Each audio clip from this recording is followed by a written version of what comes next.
അതും കൂടെ ചിത്രം എന്ന് പറയാൻ പറ്റുമോ? അങ്ങനെ പറയാൻ പറ്റില്ല. അങ്ങനെ ചിൽഡ്രൻ ഫ്രണ്ട്ലിയാണ്. നമ്മളിലുള്ള കുട്ടികൾക്കും അത് ഇഷ്ടമാവും, മുതിർന്ന കുട്ടികൾക്കും അത് ഇഷ്ടമാവും. Tarun Moorthy, the official accidental director of Mollywood. അതേപോലെ മോളിവുഡിന്റെ അൺഒഫീഷ്യൽ ആക്സിഡന്റൽ ഡയറക്ടറാണ് നമ്മുടെ ലാലേട്ടൻ. എനിക്ക് അങ്ങനെ ഒരു വലിയ സിനിമ ചെയ്യണം എന്നുള്ള ആഗ്രഹമൊന്നും ഉണ്ടായിരുന്നില്ല. ഇതൊരു നിയോഗം പോലെ വന്ന് പെട്ടതാണ്. ഏകദേശം 5-6 കൊല്ലങ്ങൾക്ക് മുൻപാണ് മോഹൻലാൽ ഡയറക്ടറുടെ കുപ്പായം അണിയാൻ പോവുകയാണെന്ന വാർത്ത അറിയുന്നത്. അന്ന് തൊട്ട് കാത്തു സൂക്ഷിച്ച ആകാംക്ഷ അപ്പാടെ തകരുന്നത് ഈ ഒരു പ്രൊമോ വീഡിയോ കണ്ടതോടെയാണ്. ബറോസ് 150 കോടി ബഡ്ജറ്റിൽ കുട്ടികൾക്ക് വേണ്ടി മാത്രം ചിത്രീകരിച്ച പടം. എന്തായാലും ഈ പടം മോശമായി തോന്നിയതിൽ ഏറ്റവും നിർണായക പങ്കുവഹിച്ചത് ഈ പടത്തിന്റെ VFX വർക്കാണ്. 150 കോടി ബഡ്ജറ്റ് എന്നൊക്കെ പറഞ്ഞിട്ട് ഗ്രീൻ സ്ക്രീനിൽ ബാക്ക്ഗ്രൗണ്ട് മാറ്റി കാണിക്കുന്ന ഇങ്ങനെയാണോ പ്രായമുള്ളവരെ വിളിക്കുന്നത്? ഇതിന്റെ പകുതിയുടെ പകുതി ബഡ്ജറ്റിൽ ഇറങ്ങിയ മൈസാന്റയുടെ VFXും ബറോസിലെ VFXും ഏറെക്കുറെ സെയിം ആയി തോന്നിയെങ്കിൽ ഇതിനു വേണ്ടി മുടക്കിയ കോടികളൊക്കെ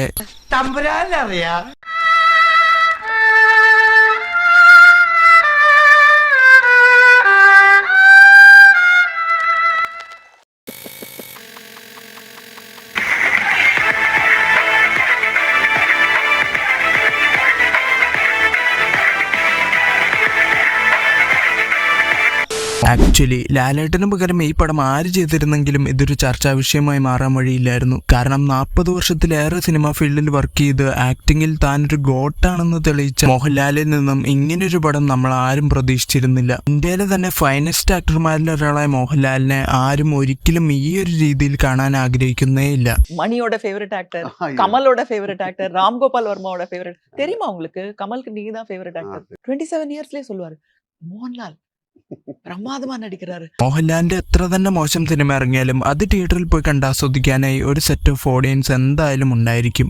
ഇത് ആറാടുകയാണ്. അവരെ പോലും അടുപ്പിക്കുന്ന രീതിയിലാണ് ഈ പടത്തിന്റെ മേക്കിംഗ്. ഏതു പടമായി കഴിഞ്ഞാലും അത് കാണുന്ന പ്രേക്ഷകർക്ക് പടത്തിലെ കഥാപാത്രങ്ങളോടോ സിറ്റുവേഷൻസിനോടോ ഏതെങ്കിലും രീതിയിൽ അറ്റാച്ച് ആവാൻ സാധിച്ചാൽ മാത്രമേ ആ പടം വർക്കൗട്ട് ആകൂ. അതിപ്പോ ആനിമേഷൻ പടമാണെങ്കിൽ പോലും ഈ ഒരൊറ്റ ഫോർമുലയേ ഉള്ളൂ. ഈ പടത്തിൽ അങ്ങനെ എടുത്തു പറയാൻ തക്ക കഥാപാത്രങ്ങളോ രംഗങ്ങളോ ഒന്നും തന്നെയില്ല. മേക്കിംഗ് ക്വാളിറ്റി കൊണ്ട് കുട്ടികൾക്ക് ഏറെ ഇഷ്ടപ്പെടാൻ സാധ്യതയുണ്ടായിരുന്ന സിനിമയായിരുന്നു മൈസാന്റ. പക്ഷെ അന്ന് പ്രേക്ഷകർക്ക് ദിലീപിനോടുള്ള വിദ്വേഷം ഒന്നുകൊണ്ട് മാത്രം പൊട്ടിച്ച് കൈ കൊടുത്ത പടമായിരുന്നു അത്.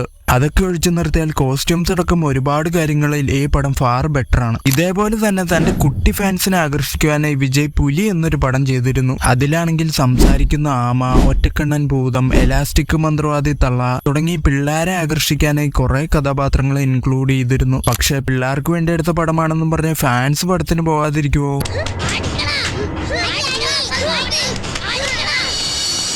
ബറോസിലാണെങ്കിൽ കടലിനടിയിലെ 2 വൈഡ് ആംഗിള്, ഒരു കുട്ടി, ഒരു സംസാരിക്കുന്ന പാവ, 2 പാമ്പ് എന്നതൊഴിച്ചു നിർത്തിയാൽ VFXന്റെ ആവശ്യമുള്ളതായിട്ടേ തോന്നിയിട്ടില്ല. എന്തിലേറെ ആരെക്കൊണ്ടും കാണുവാനോ സ്പർശിക്കുവാനോ കഴിയാത്ത ബറോസിന് ഒരുത്തൻ സൈഡ് കൊടുത്ത് ഒതുങ്ങിപ്പോകുന്ന സീൻ വരെയുണ്ട് പടത്തിൽ. പിന്നെ VFXന്റെ ചിലവ് കുറയ്ക്കാനായി ചില ട്രിക്കി ഷോട്ടുകളും. കൽക്കിയിലെ ബുജ്ജി എന്ന കഥാപാത്രത്തെ ഇഷ്ടപ്പെടുന്നവരാണ് നിങ്ങളെങ്കിൽ ഇതിലെ മാന്ത്രികപ്പാവയെ നിങ്ങൾക്ക് ഇഷ്ടപ്പെടാൻ സാധ്യതയില്ല. അഥവാ ബുജ്ജിന് നിങ്ങൾക്ക് ഇഷ്ടമല്ലെങ്കിൽ ഈ മാന്ത്രികപ്പാവയെ നിങ്ങൾക്ക് ഒരു കാലത്തും ഇഷ്ടപ്പെടാൻ വഴിയില്ല. കാരണം ഈ സാധനം അത്രയ്ക്ക് വെറുപ്പീരാണ്.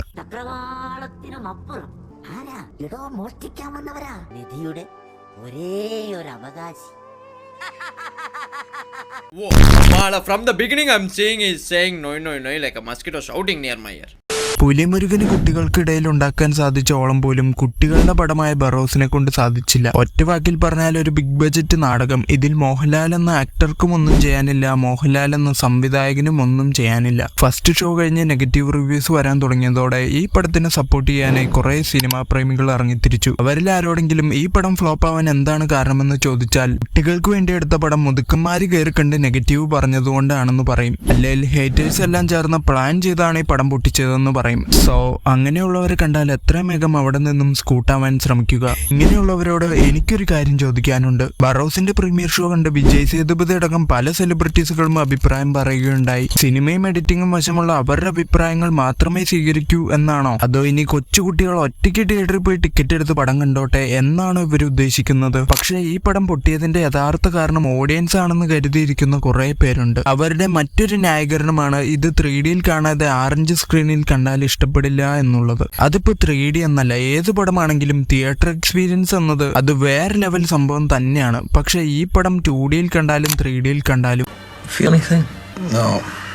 ഇത് 2007 വന്ന വിനയന്റെ അതിശയന്റെ VFX, ഇത് അങ്ങേരുടെ തന്നെ 2012 വന്ന VFX, ഇത് ഏകദേശം 70 കോടി ബഡ്ജറ്റിൽ 2016 വന്ന 24 VFX, ഇതാണെങ്കിൽ 2024 ഏകദേശം 150 കോടി മുടക്കുമുതലിൽ വന്ന ബറോസിലെ VFX. ഇത്രയൊക്കെ പറഞ്ഞാലും നിനക്ക് എഡിറ്റിംഗ് അറിയാവോ, VFX അറിയാവോ എന്നൊക്കെ പറഞ്ഞ് കുറെ പേര് വരും. ഫുൾ നെഗറ്റീവ് റിവ്യൂസ് ആണ് വരുന്നതെന്ന് അറിഞ്ഞിട്ടും ലാലേട്ടൻ ആദ്യമായി ഡയറക്റ്റ് ചെയ്ത് അഭിനയിക്കുന്ന സിനിമ തിയേറ്ററിൽ തന്നെ പോയി കണ്ടേ മതിയാകൂ എന്നും പറഞ്ഞ് ഹാഫ് ഡേ ലീവും വാങ്ങി പടത്തിന് കയറിയവനെ വരെ എനിക്കറിയാം. അവൻ പിന്നെ 2 ദിവസത്തേക്ക് ഊണും ഉറക്കമൊന്നുമില്ലാതെ ഒരു മൂലക്കിരിപ്പായിരുന്നു.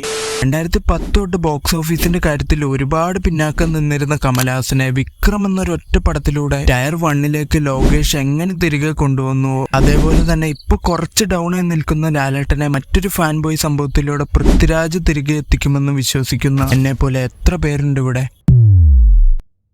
എന്റെ പകയിൽ നീറി ഒടുങ്ങുമ്പോൾ അവരറിയും ഞാൻ അവരുടെ ഒരേ ഒരു രാജാവായിരുന്നു.